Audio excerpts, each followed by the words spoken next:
안녕하세요. 뜻밖의 의학 채널의 하태국입니다. 지난 시간에 끌어당김의 법칙, 즉 생각이 내 삶의 모든 경험을 창조해내는 과정에서 감정, 느낌이 중요한 기능을 한다는 것을 살펴보았습니다. 그 기능은 바로 내가 지금 하고 있는 생각이 긍정적인지 부정적인지 알려주는 내면의 가이드라는 것이죠. 가만히 음미해 보면 감정이라는 것이 참 신기하다는 생각이 듭니다. 머릿속으로 뭔가를 생각하면 반드시 어떤 느낌이나 감정이 일어나서 그 생각에 향미를 더해줍니다. 생각이 음식의 주 재료라면 감정은 양념이나 반찬 같은 것이 아닐까요? 어릴 적 내일 소풍 갈 생각을 하면 신나고 즐거운 기분이 일어났고, 내일 기말고사 시험 볼 생각을 하면 걱정과 불안감이 올라왔죠. 내가 어떤 생각을 하면 그것과 어울리는 감정과 느낌이 듭니다. 내가 그 느낌을 만들어내는 것이 아니라 그것이 어디에선가 올라옵니다. 감정이 자동적으로 일어나는 것이죠. 그것도 어떤 생각을 하는 즉시 실시간으로 바로 올라옵니다. 지난 영상을 마치면서 이런 질문을 했었죠. 우리의 생각에 감정의 옷을 입혀주는 그 존재는 대체 무엇일까요? 라고요. 이런 의문이 드는 이유는 감정이나 느낌은 내가 만들어내는 것이 아니라 저절로 일어나는 것 같기 때문입니다. 아니에요. 나 스스로 의도적으로 어떤 좋은 감정과 느낌을 만들 수도 있잖아요. 라고 반문할 수도 있겠습니다. 하지만 그러려면 내 마음속으로 먼저 기분 좋을 만한 뭔가를 생각하거나 상상해야 합니다. 물론 어떤 생각을 하지 않아도 감정과 느낌이 올라오는 경우도 있습니다. 예를 들면 멋진 풍경을 바라본다거나 새소리, 풀벌레 소리를 들으며 숲속을 걷는다거나 분위기 좋은 카페에 들어간다거나 오케스트라 공연을 본다거나 사람들과 함께 춤을 춘다거나 할 때 말이죠. 이런 경우는 나의 생각에 감정과 느낌이 붙어 일어나는 것은 아니고 주위 환경의 기운이나 분위기가 나의 의식 속으로 전달되어서 함께 공명하기 때문입니다.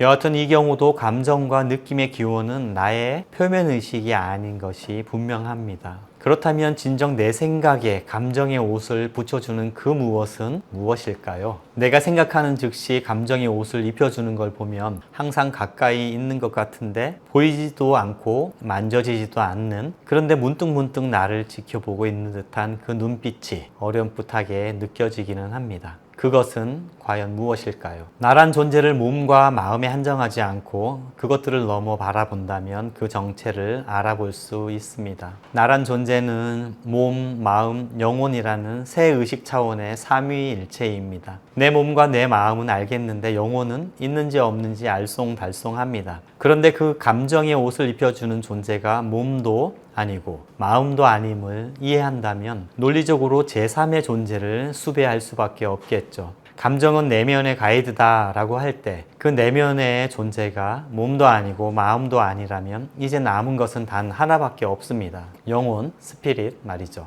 그렇습니다. 우리의 생각에 감정의 옷을 입혀주는 그 존재는 바로 영혼입니다. Feeling is the secret. 느낌이 바로 그 창조의 비밀이다 라고 말하는 이유가 바로 이 비밀스런 영혼의 존재 때문입니다. 의식의 창조의 과정은 영혼, 마음, 몸이라는 세 차원에서 펼쳐집니다. 창조의 시작, 그 씨앗은 영혼의 목적에서 비롯하여 그 영혼의 목소리가 영감이나 아이디어로 마음에 전해집니다. 의식의 창조 과정에서 영혼의 도구가 바로 영감과 느낌, 필링입니다. 마음은 생각과 상상이라는 창조의 도구를 가지고 영감과 아이디어를 구체화합니다. 몸은 행동과 실천으로서 이 물질 세상의 창조를 표현하고 구현하고 완성합니다. 이렇듯 영혼, 마음, 몸의 창조의 과정이 원활하게 전개된다면 몸의 건강과 삶의 행복이라는 바람이 잘 이루어질 것입니다. 하지만 문제는 저 마음이라는 탕자에서 생깁니다. 마음, 에고마인드는 생각이라는 만능의 창조 도구를 지녔으나 그것을 제대로 활용하지 못합니다. 에고마인드는 영혼과의 연결성을 망각한 채 자신이 분리된 존재라고 착각합니다.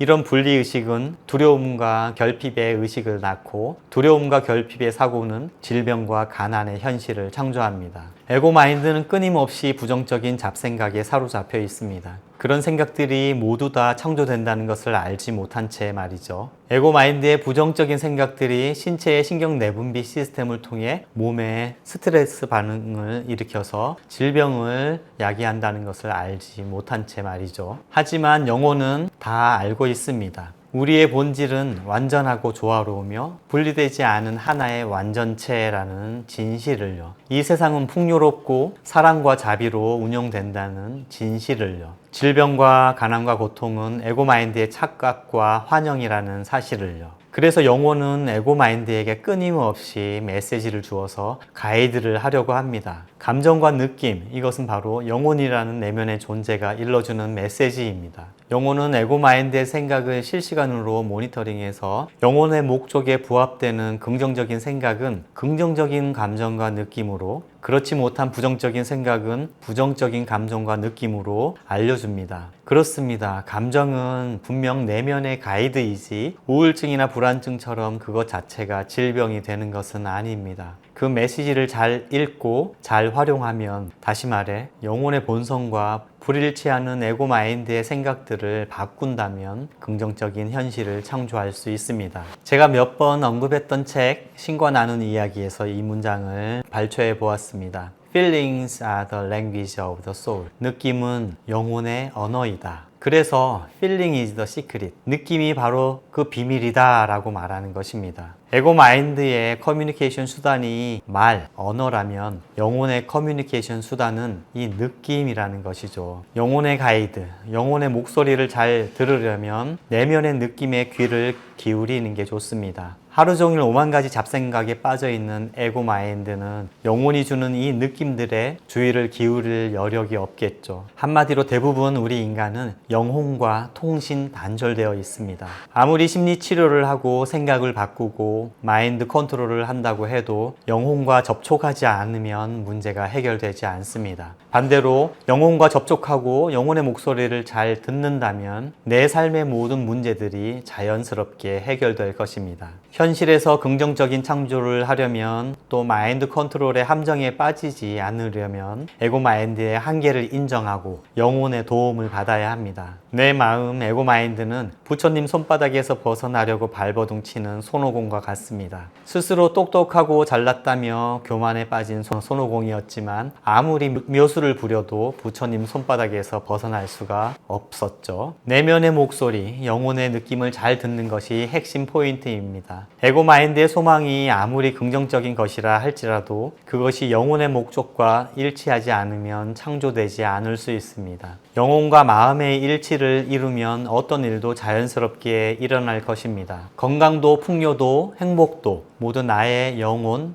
마음, 몸 차원으로 창조하고 경험하고 향유하는 것입니다. 그러자고 태어났지 달리 무엇이겠습니까? 이것이 바로 창조의 근원인 영혼의 목적입니다. 뜻밖의 의학 채널에서 이제 몸과 마음의 경계를 넘어 본격적으로 영성, 스피리추얼리티를 얘기하려고 합니다. 과학과 영성, 의학과 영성을 일치시키려고 합니다. 과학과 의학에서 건드리고 싶지 않은 영역이 바로 이 영혼의 차원입니다. 그러나 이제는 그럴 수 없을 것 같습니다. 몸과 마음의 한계를 아는 한 영성으로 나아가지 않을 수 없습니다. 다음 시간에도 치유와 영성, 영적 치유에 대해 더 탐구해 보겠습니다. 감사합니다.